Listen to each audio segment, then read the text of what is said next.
This is a Virgo Sun, Moon, Rising, and Venus collective reading for the year 2026.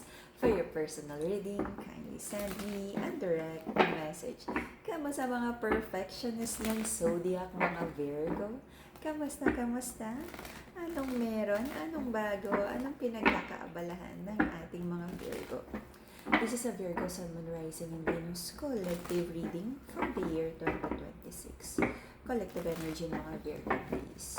Collective energy mga Virgo. Collective energy mga Virgo, please. 2026 reading. Collective energy mga Virgo. Reminder, makinig, makinig, makinig.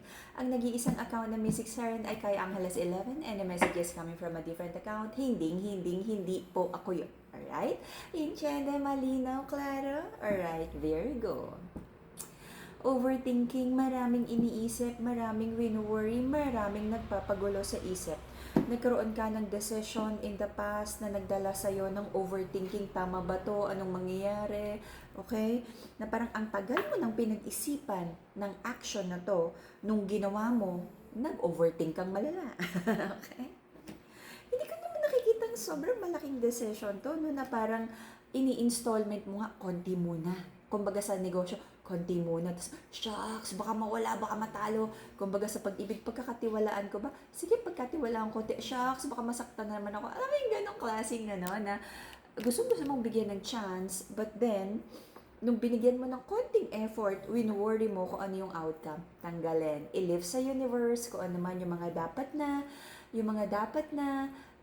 mangyari, ipagkatiwala na dahil nagawa mo na yung best mo, di ba?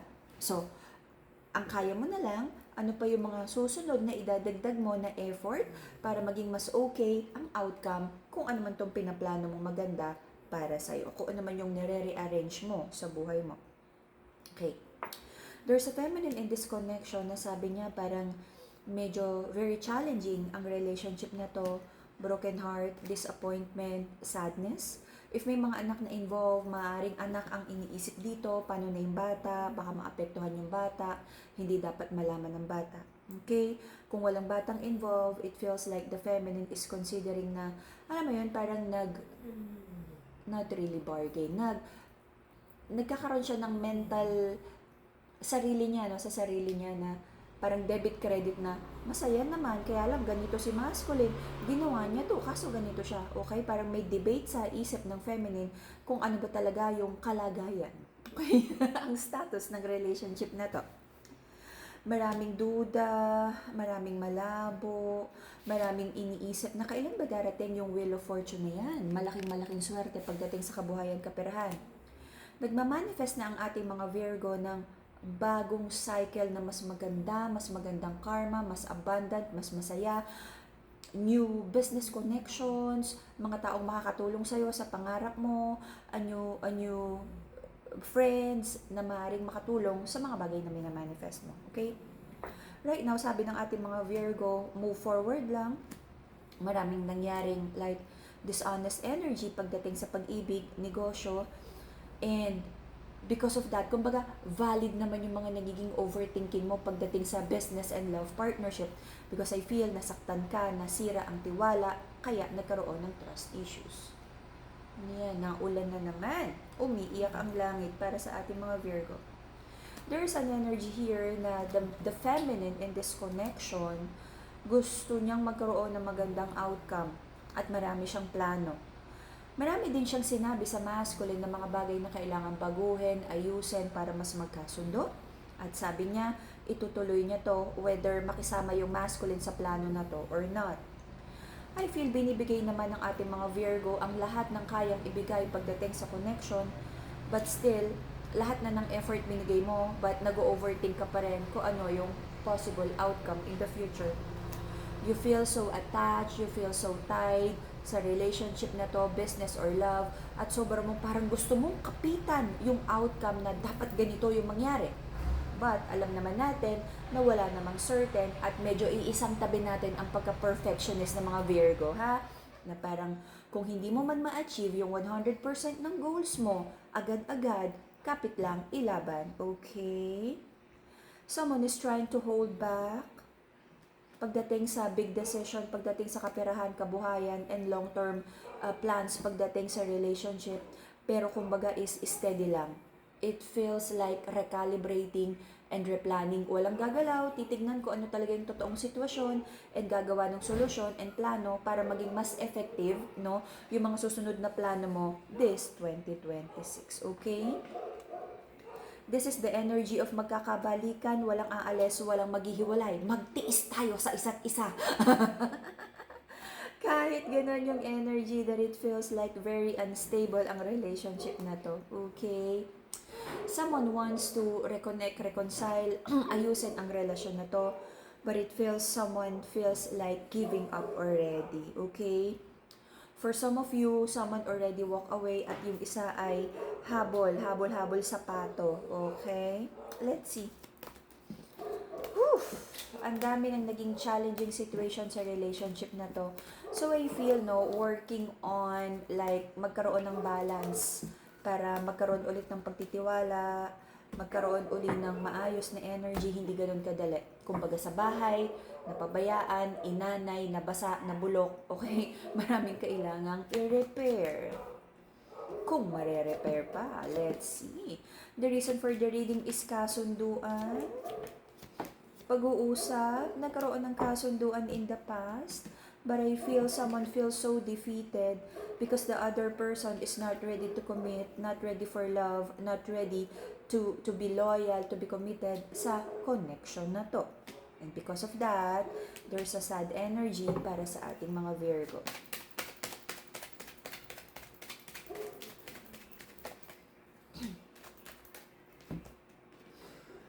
Okay. Again, because of that feeling of sadness, disappointment, it feels like medyo huminto ulit ang mundo mo na parang, teka lang, bakit to nangyari? Bakit hindi nasunod yung plano? Sandali lang. Titignan mo ulit mabuti, no? I-analyze mo yung sitwasyon. Safe ba to make the next move? Or kailangan wait muna?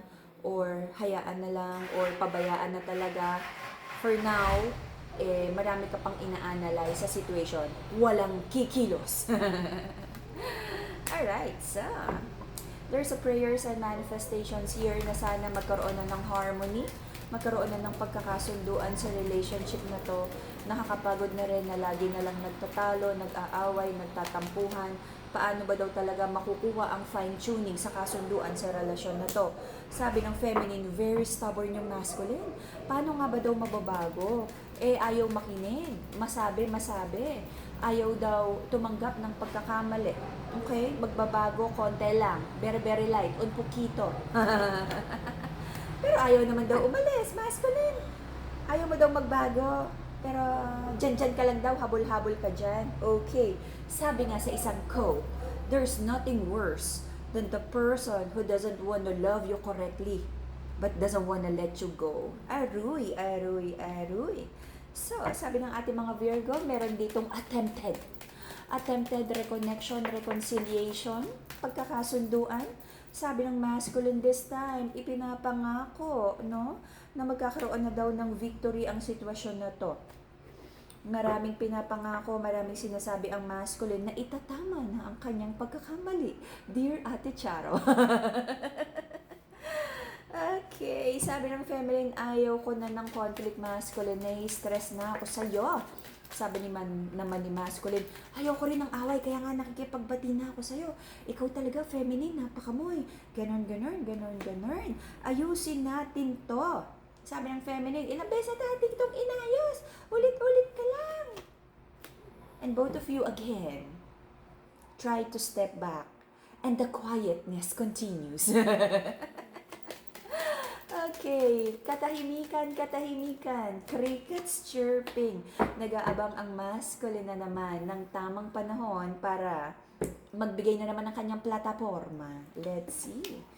So right now, sabi ng ating mga Virgo, marami kang gustong simulan, new beginning, new mindset, bagong trabaho, I don't know, new style para sa'yo, something new. Meron kang gustong pag-aralan, umpisahan, baguhin sa sarili mo. Reborn energy. Okay. Ay, Ay, ay, ay. Sabi ng feminine, napapagod na rin siya sa connection na to. Wala na daw siyang pake. Napapagod ang feminine sa connection na to. Lagi na lang daw start over, lagi na daw ulit-ulit. Ang laki na ng trust issues dito. Nahihirapan na magtiwala ang feminine sa connection na to. Ooh! Sabi ng feminine, paano siya magtitiwala? Hindi pa nga daw siya over about a dishonest energy ng masculine. May trust issues, may pinagseselosan. Okay. Let's see. Wag mo kong ma-Terry. Alam niyo yun? I-research niyo si Terry. So, So, this 2026, I feel parang magkakaroon ng overthinking para sa ating mga Virgo. Kumbaga, na-halt. Okay? Na parang teka lang. Ito ka ulit, na parang ganun yung pattern na parang teka lang, mag-iisip ako, gagawa ko ulit ng action, tapos teka lang, mag-iisip ako, okay? Parang ganun ka to make a decision, very Virgo, very perfectionist, ayaw mo ng pabigla-bigla, because for you, it's better to have a calculated risk, kesa naman, birada ng birada, tapos ang laki ng damage na kailangang ayusin. Okay? I'm with you on that. Sabi ng ating mga Virgo, hi, nakakapagod, parang gusto mo muna to take a break from this connection, but magkakaroon ka ulit ng mga little plans, but magkakaroon na rin na parang dapat pa ba talagang sabihin tong plano na to, especially sa side ng feminine. Sabi niya, puro lang naman usap, di naman tinutuloy ni masculine, puro lang naman daw pangako ang masculine sa connection na to. Meron na namang napakalaking plataforma ni masculine, maraming sinasabi, may isa kang malaking pangako masculine here na aabangan ng feminine. Nasa dulo, to pa rin. Potential energy lang to sa most of you. Maaari na namang may ma-disappoint dito because kung ano yung sinasabing pangako na gagawin at hindi na ulitin, maaaring eto na naman, same old cycle. Trust issues, third energy, painful situation. Okay?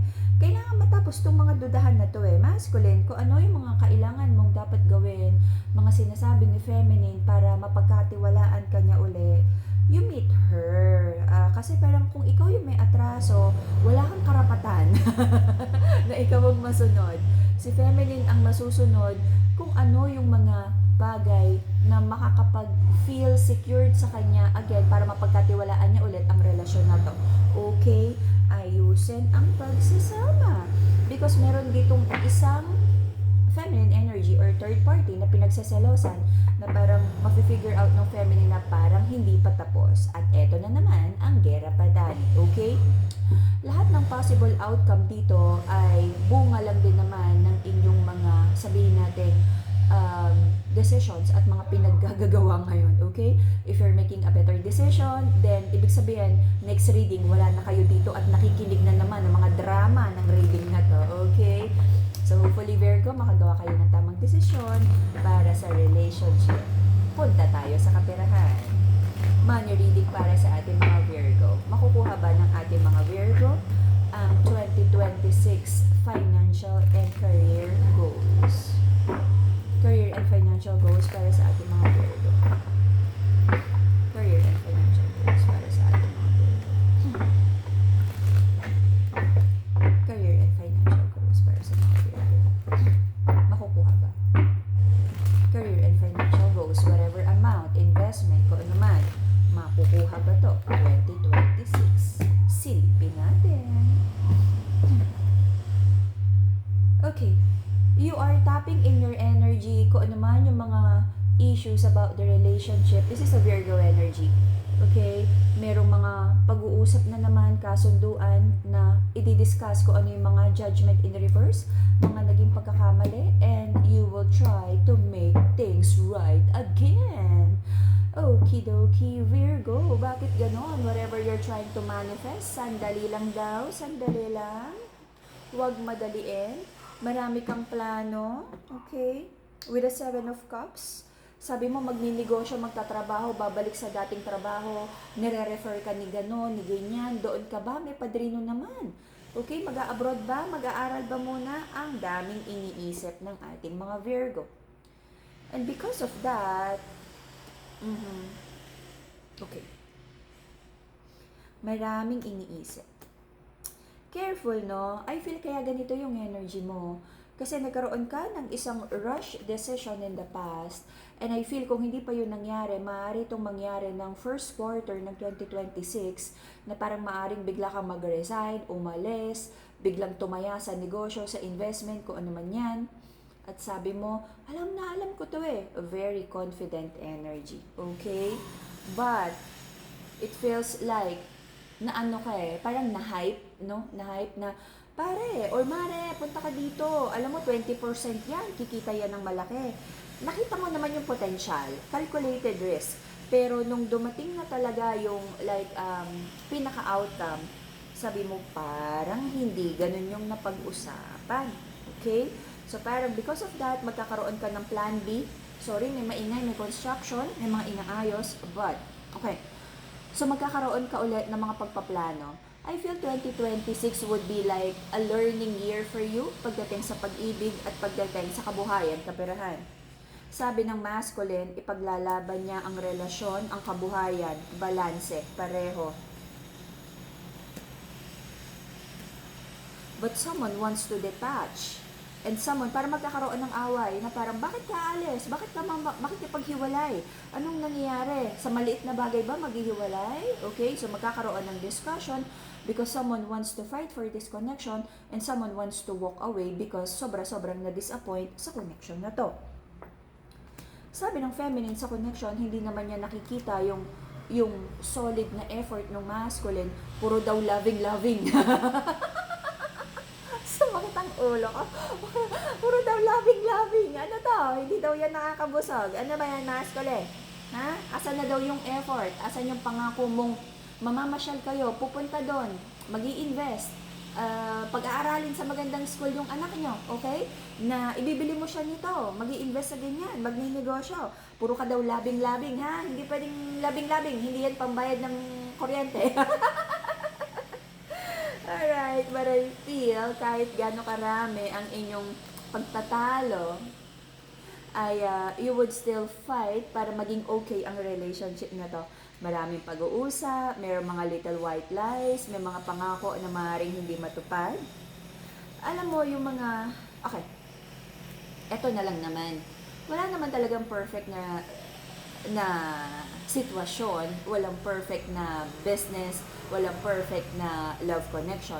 Ang tignan mo na lang is ano yung negotiable and non-negotiable for you. Negotiable ba sa'yo na medyo tamad siya, basta hindi walang addiction? Okay lang ba na medyo hindi siya ganun kayaman, basta hindi nang bababae? Okay? Ikaw lang naman, or hindi nang lalaki, kayo lang din naman ang magde-define ng negotiable at non-negotiable because walang perfect.